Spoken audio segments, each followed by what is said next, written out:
Hi everyone, welcome to How Do You Meditate, formerly called The Pollen Show. I am your host, Tyler Gravely, meditation teacher and wellness consultant. I am so grateful that you are here.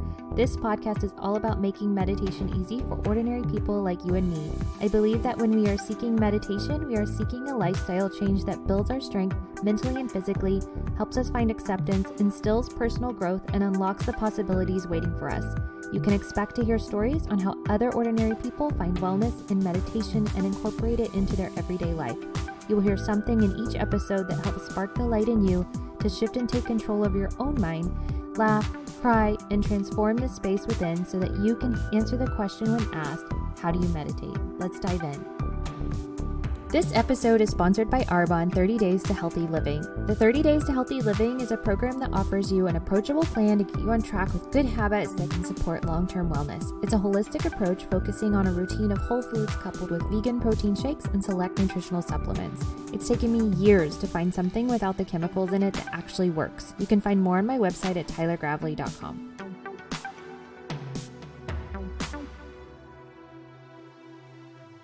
Hey guys, it's Tyler. Welcome back to another episode of How Do You Meditate? I'm so excited for today's episode. My friend Micheon Cahill is here, and we're sharing today this conversation that was part of the Booze-Free January Challenge. And if you stay until the end, I have some real life reviews of how people's lives were changed from taking on this challenge for 30 days to not drink, give up sugar, give up marijuana. It's really incredible what happened. This episode is pretty much like 3 masterclasses wrapped in one, so you're probably going to want to take some notes. There's a lot of actionable advice here. Micheon Cahill is a Pilates instructor, a licensed marriage and family therapist. She's a mom, and she's all around wonderful human being, getting into the online world with teaching and leading pre- and postnatal Pilates courses. She has multiple clients here in San Antonio and is leading the way to a more thoughtful approach for your Pilates body. I love that. She's also a Lululemon ambassador and has been featured in local magazines as well. It's really phenomenal what she has built, but what's even more impressive is how humble, genuine, generous, and down to earth she is. So get ready to get fired up. She is here to share some juicy advice all about habits, and you'll probably want to repeat this episode.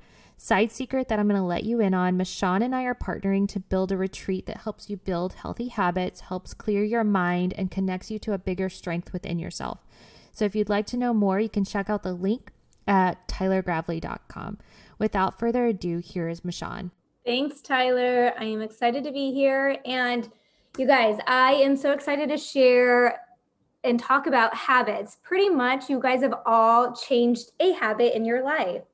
Alcohol, sugar, maybe just like little mindset shifts that you had to make. And we're just going to break it down so you can start applying these habits. And we're going to kind of spin it off of not just focusing on things that we do to like, hey, I want to lose weight, or I want to exercise more, or, you know, we want to change these superficial things. We're going to take it in the mindset. All right. So I love this quote by Aristotle. Creating effective habits is, we are what we repeatedly do. Excellence then is not an act, but a habit. So what is a habit? A habit are the thoughts, the emotions, and the behaviors that we do over and over and over again. Therefore, it becomes almost ingrained in our thought process.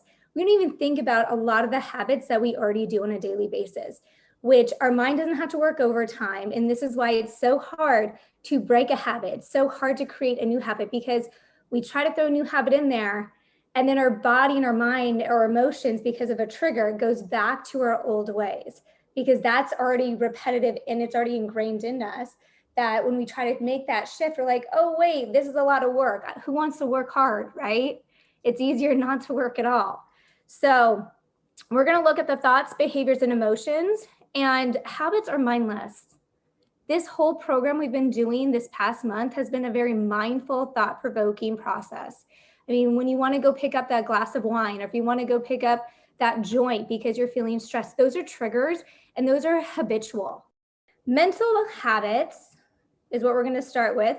But before we go into mental and emotional habits, I want us to get a piece of paper out or something to write with.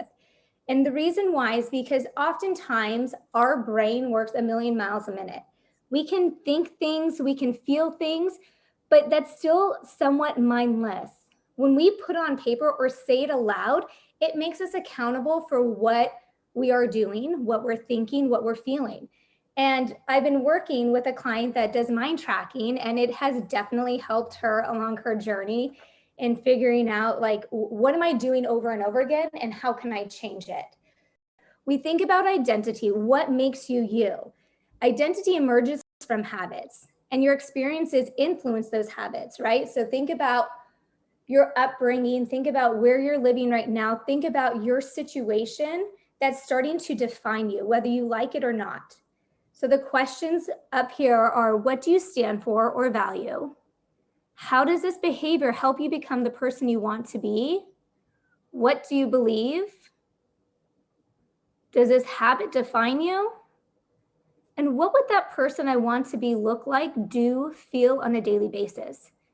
Hey guys, I'm going to jump in real quick. So we set a timer right here at this point in the conversation for 3 minutes, and we only had 3 minutes to answer those questions that Michon just spoke about. So they are, again, what do you stand for or value? How does this behavior help you become the person you want to be? What do you believe in? And how does this habit define you? What does the person that I want to look like or be like do on a daily basis? Essentially, what are the habits that they keep? Now I'm going to bring us back to how we started our whole journey with Michael. He talked about that awareness wheel. And if you missed the first week, he talked about this awareness wheel where there's parts to ourselves where it's spiritual, financial, health, emotional, physical. There's different parts of ourselves. I'm going to ask you now, what part of these habits that you're thinking of, are they more part of spiritual? Are they more emotional? Are they more physical? Like, are you balanced within that wheel of these habits that you're thinking of and you're identifying with? And if you're just focusing in one category, how can you, and I want you to write this part down, how can you start to distribute some of these habits to make it more whole, make it more holistic, where it's not just all of your habits that you want to change are in the financial, all the habits you want to change are in the emotional, all the habits are in the physical, right? I want you to think about bringing these habits equally into that awareness wheel that Michael talked about in the beginning of the week. I think this is how you're going to help yourself find balance and also be more aware of like where your habits are actually taking you and leading you in your life. Sometimes we like focus all of our habits in one category of our life and we're like, man, I'm executing all these habits and I'm changing, but I'm still not feeling great. Well, why are you not feeling great? Is it because you're just so focused on one area of your life that it's not balancing out? There's other aspects in your life that are happening. So the goal is to take these little steps of where you identify yourself with and apply it to where you emotionally, mentally, and how does that come into play to your behavior. So you can hear more about Michael and what he said about the wellness wheel in episode 41. But essentially what she's speaking to is there's a wellness wheel that has your emotional, your mental, your physical, your financial, your spiritual, and you're taking a look at this going, okay, am I balanced? Am I like a 10 in emotional, but I'm only a 1 in financial? Am I a 10 in everything? Am I a 2 in spiritual, but a 5 in emotional? And how do I get back into the place where I feel completely whole? Because as humans, we are so many different things. Like we're an aspect of so many different entities. We're not just like one thing and that's it. So we're multifaceted. So think about that when she's thinking of, are you balanced in all these areas? Keep in mind that list that you just made or that little questionnaire that you just filled out.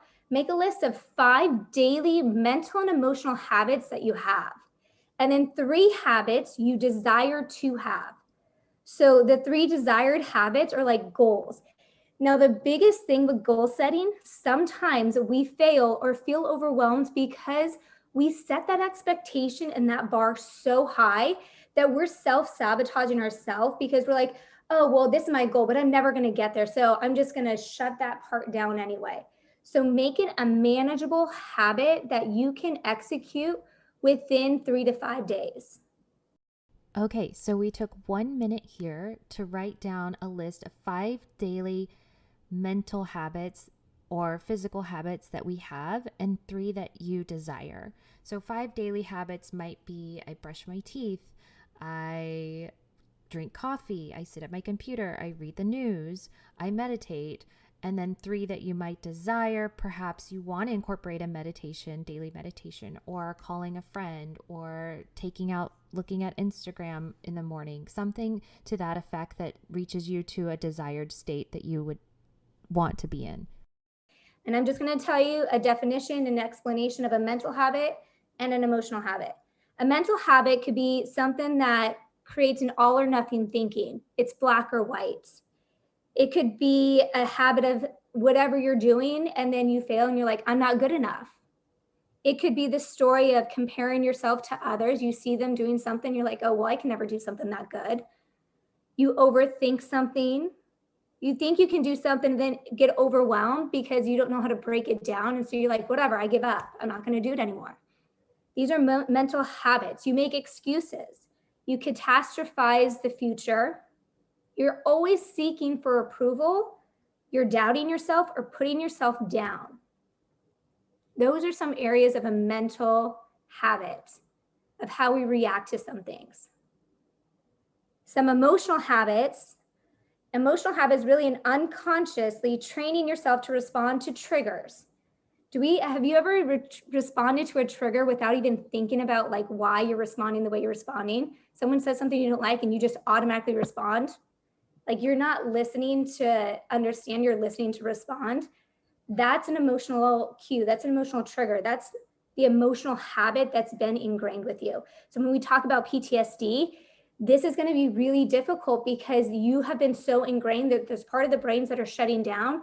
So you just feel something or you think something and then you just respond. And so you go to that self-sabotaging place of that hurt self. So it's hard for you to process like, well, how do I change my thinking, which CBT will help. But it's a process and it's a long time process that you have to dedicate yourself to because it's not going to change overnight because that has been years and months of whatever trauma you've lived in that PTSD. Over time, those feelings become your baseline. So when it becomes your baseline, it's hard to retrain it. But the more mindful you can become of these triggers, these mental and emotional habits, those 3 habits you desire, it's not going to seem so far-fetched. It's not going to seem so hard to obtain and get to where you want to be. So now we're going to look at these habits in the context of behaviors and actions. So in one of the books that I reference at the very end, it's 7 habits of highly effective people. And here are some actions and behaviors. I'm going to talk about this quote because I think it's a great quote, great metaphor to how sometimes we think. So you guys have probably seen the movie Alice in Wonderland. So Alice says, would you tell me please which way I ought to go from here? And the Cheshire Cat says, depends a good deal on where you want to go. And then Alice responds, I don't care much where. The Cheshire Cat says, then it doesn't matter which way you go. Alice, so long as I get somewhere? The Cheshire Cat, oh, you'll sure do that if only you walk long enough. So sometimes there's a road less traveled and a road more traveled. And it's like, you can probably get to the same place, but why go through all the emotional, mental turmoil when really you can get there quicker if you really have a goal set in mind and then you have the different behaviors and actions to get there more effectively and efficiently, right? I think sometimes we like the drama before we actually can just let all that drama go and just focus on what do we really want to do. We tend to be less concrete and more vague. And this vagueness that Alice has is going to make her take the road less traveled. So it's going to make her go a lot longer to get to her final destination.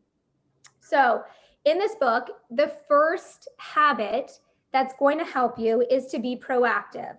Being proactive means taking the initiative, taking responsibility, Acknowledged behavior is a function of our decisions, not our surroundings. And I think environment plays such a huge role in how and what habits we pursue and what we don't pursue. So I really want you to think about, like, how does your environment influence whatever habit you're trying to make? Is it hindering you because you're stuck in this like feeling or this sensation, or there's certain triggers that are happening because of your environment? Is it holding you down? Are you held to this accountability of, I can't do this because I have all these things I have to take care of with the people I'm around, right? So think about, how can you create a space and how can you surround yourself around people who are going to help you become proactive? The second one is begin with the end in mind, and this is goals. Expectations is so important with these goals that you set, because if we have these high goals that it's really hard to get and then it's unrealistic, of course you're setting yourself up for failure, and you're going to go to that I'm not good enough thinking, or I can't do this, or you're going to make excuses on why you can't do it. It's almost like you're setting yourself up for failure.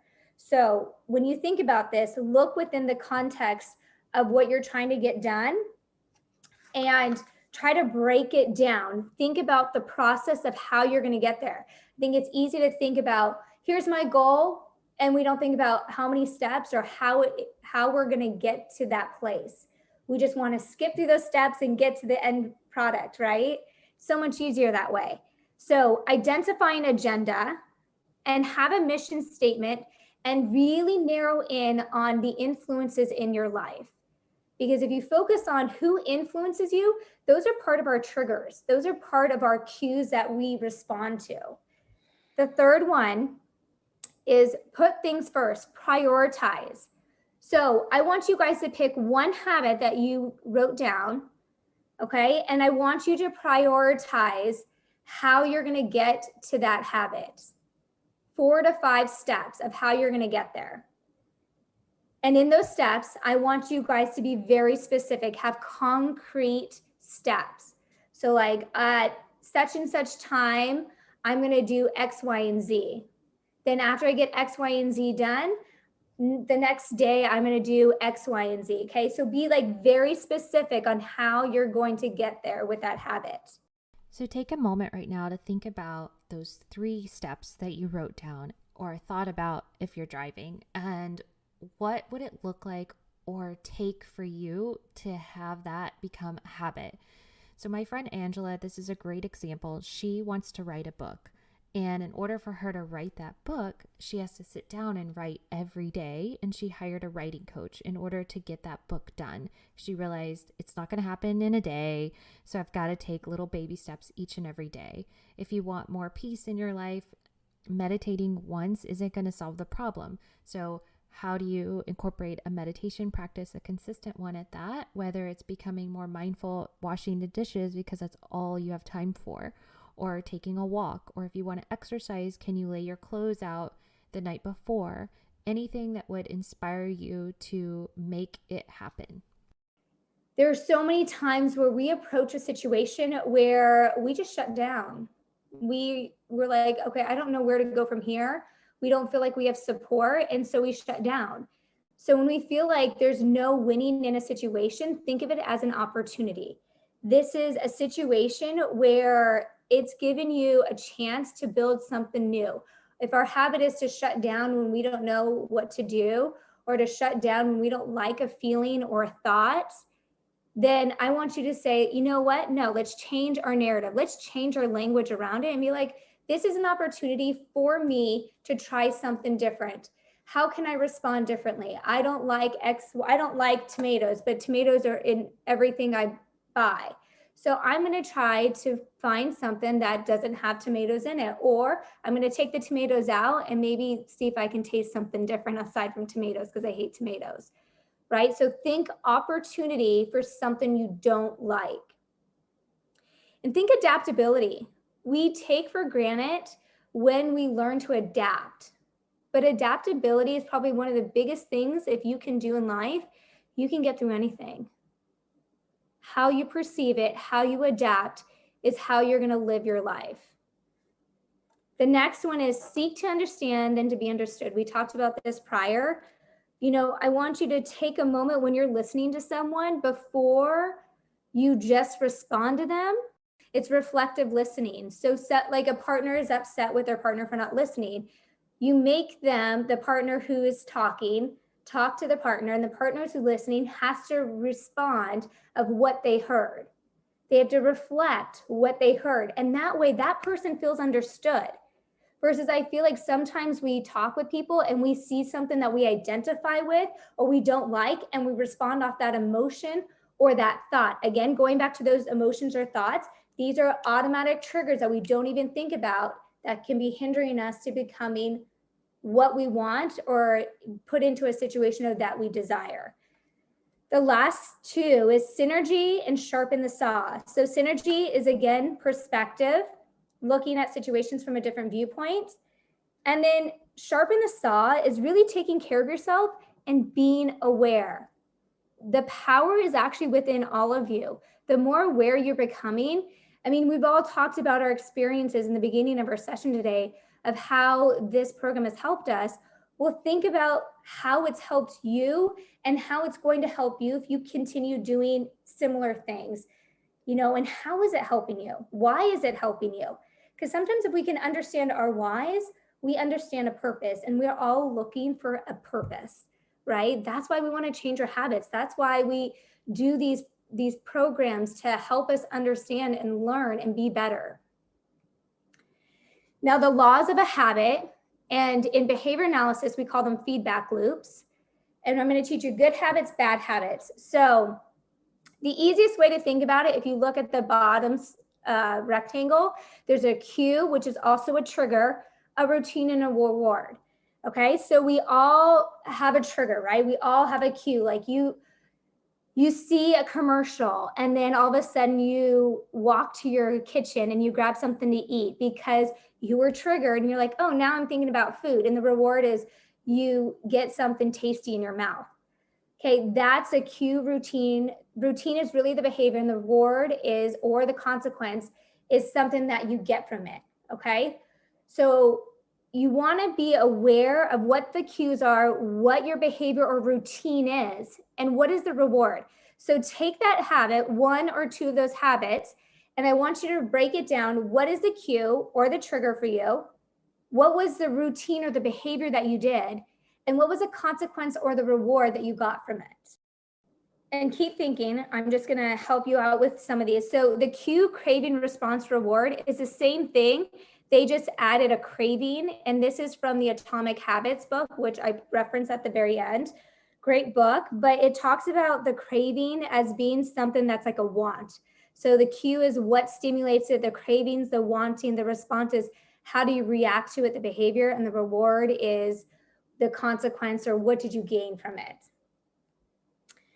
A cue can be boredom, hunger, avoidance, fear, a break, something that an emotion that you want, right? Like you see someone giving love to someone else or giving a kiss and you're like, oh, I want that too. That's the trigger of like, oh, I'm missing something. So your behavior is a reaction, or picking a fight so you get something from your partner, right? Now, breaking some of those habits, if you're going from the cue, craving, response, reward mind frame, you want to do the antithesis. So what are you doing that, so the cue will be the same. So let's say you're hungry, right? And usually your go-to cue or trigger is to go get sugar. So what you're going to do to avoid that behavior is make it really hard to grab that cookie or to grab something that's sugary.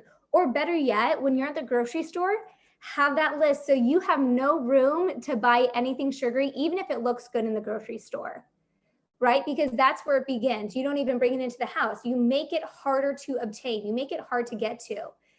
The craving, make it unattractive. You know, a lot about what we crave is about how appealing does it look? So make it unattractive in whichever way you can. Then you're going to respond, make it a difficult response. So when you're responding to like getting that cookie, I want you to think about how some of you have already said, like, when I had that drink, I didn't feel very good. So remember that response, like be mindful, like I'm about to take that drink again. And how did I feel last time I drank? How did I feel when I didn't drink?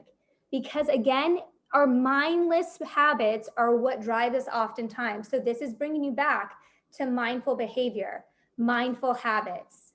That's going to help you avoid drinking, avoid eating that sugar or that candy. And then the reward is unsatisfying. So like if you have that cookie, what do you feel like after? Or if you have that drink, again, what did you feel after having that drink the next morning? It wasn't great. So again, this is an opportunity to write it down so you can remind yourself that, hey, this was not so great. Now, in order to make these bad habits go away or minimize them, is have intentions with how you're going to make these habits happen, time, location, like habit stacking. So let's say your routine in the morning is get up, brush your teeth, but you want to implement meditation. So you're going to get up, brush your teeth. You're going to have your mat set up next to your bed or wherever you meditate. And so, you know, right when you go outside of that room or you go to do your next thing, get dressed, you see that mat. So you sit down and meditate for 5 minutes or 1 minute, right? However long that you can meditate for, that's breaking it down so it's not overwhelming, right? Sometimes 5 minutes is too much. So maybe it's 1 minute meditation. And you're bringing that space to you. So it's a cue, it's a trigger, it's right there. Okay, there's no reason why I can't meditate. I brush my teeth, that's already habit. Now I'm going to walk to get dressed. But before I get dressed, oh, there's my yoga mat. Okay, let me just sit down and breathe like for 10 seconds. And who knows, that 10 seconds might turn into 20 seconds, right? It's about building onto what we're already doing. And then be detail oriented and concrete with these things. So again, I had you guys write down the steps, be very specific. Sometimes we think we're being specific, but then when we get to, we're like, okay, that's still vague. I don't really know where to go from here. And that's when the overwhelming feelings and sensations start to arise. So be mindful and think about those things. And again, when that overwhelming feeling comes, think about those emotional, mental habits that you go to. Try to avoid them and be aware of them, because the more aware you're going to be of those mental and emotional habits, the easier it's going to be for you to get out of them, because you're like, okay, I'm aware of that. Let me take this as an opportunity to switch my thought process. Let me just say, hey, it's okay. I'm feeling really anxious right now because I don't know really where to go from here. So I'm going to take a break, come back, and see if I can figure it out later. Because we avoid getting some of these habits. We avoid doing some of these habits because we feel like we can't do them. They're unattainable, right? That's when the goal gets too high for us. So again, it's about breaking it down and making it as easy as possible. And using that habit stacking, which is what I just said about having that yoga mat next to your closet or into your room or wherever you go next before you start the day. The environment, okay? The environment is so important. And we talked about this before. So really be aware, and mindful. The more aware and mindful you are, the more you're going to start to see things in a new light.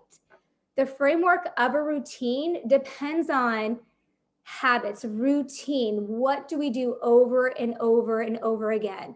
How do we change those routines or those behaviors or those reactions so we get the reward we desire, right? Isolate the cue of like, okay, I'm watching TV now, I want to go get a cookie. Okay, do I really want a cookie, or did that just look really good?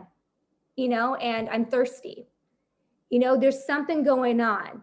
So really just before you do the behavior, the action, or the response, think about what just happened, the cue, the trigger, and have a plan of how you're going to get to where you want to be.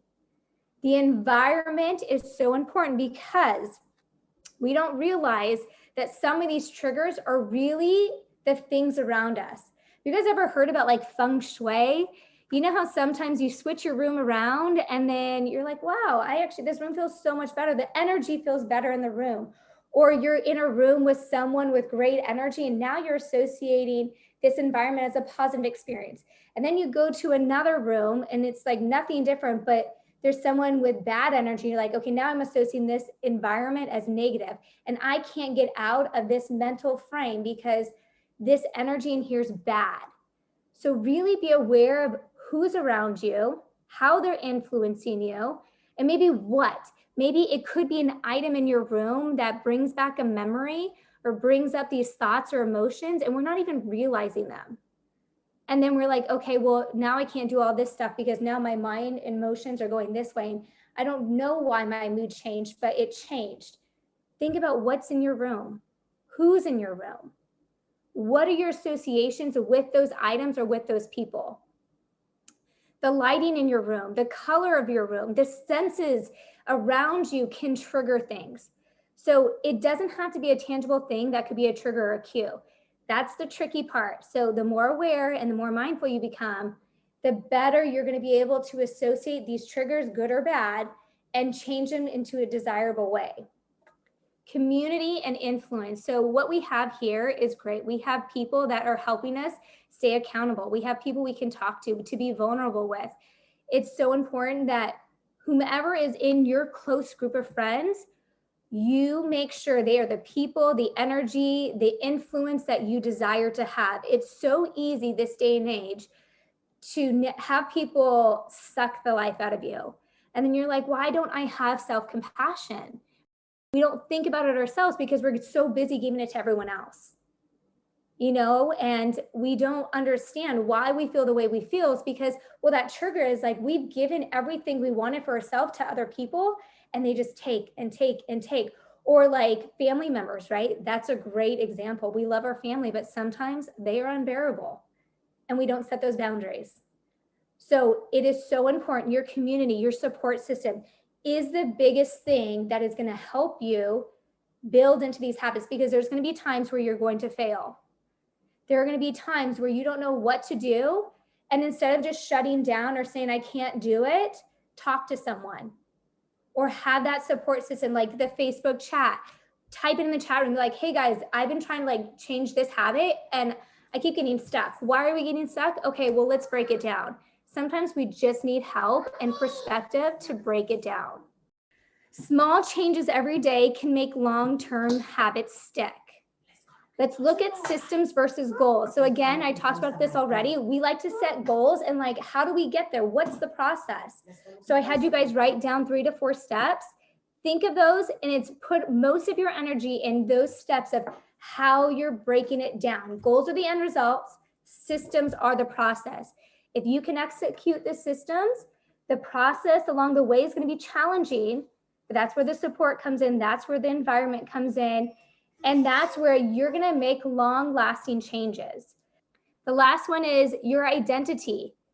If you can start changing these habits, you'll be surprised on how you start to identify yourself.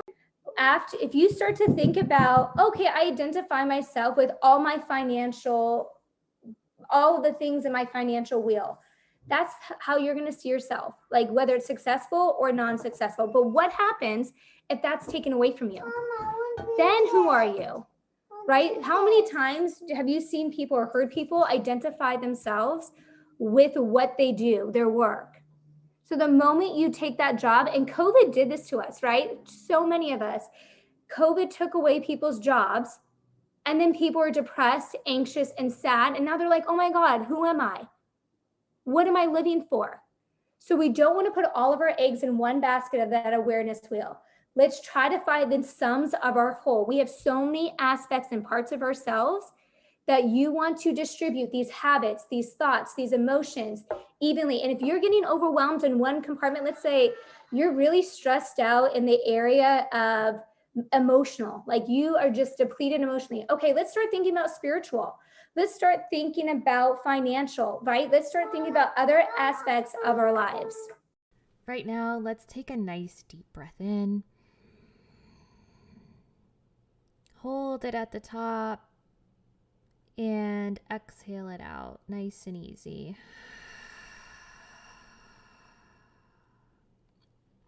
Michon is such a gift. And I know that that was a lot of information, a lot of questions. And I guarantee you right now that you're thinking so much about what habits you keep, how to incorporate it into your life, maybe even feeling a tad bit overwhelmed. That could come up for you. I have listened to this episode nearly 5 times already. 1, because I'm editing it, and 2, because I find myself each and every time I've listened to it learning something new, hearing something that I did not hear before. And it feels to me uplifting and encouraging, and it's making me think about what I want to do next as far as the people I admire. What do they do every day, and how can I be in that position, and what do I need to do to get there? So in reality, I want to share that all this personal development stuff, it's awareness of your thoughts and awareness of who you are, what you're doing, without any judgment, which is really, really, really, really, really difficult for even somebody that's been meditating for years. I promise you that. So as I leave you here today to think about all of these things, I'm watching this movie, Eat, Pray, Love, currently.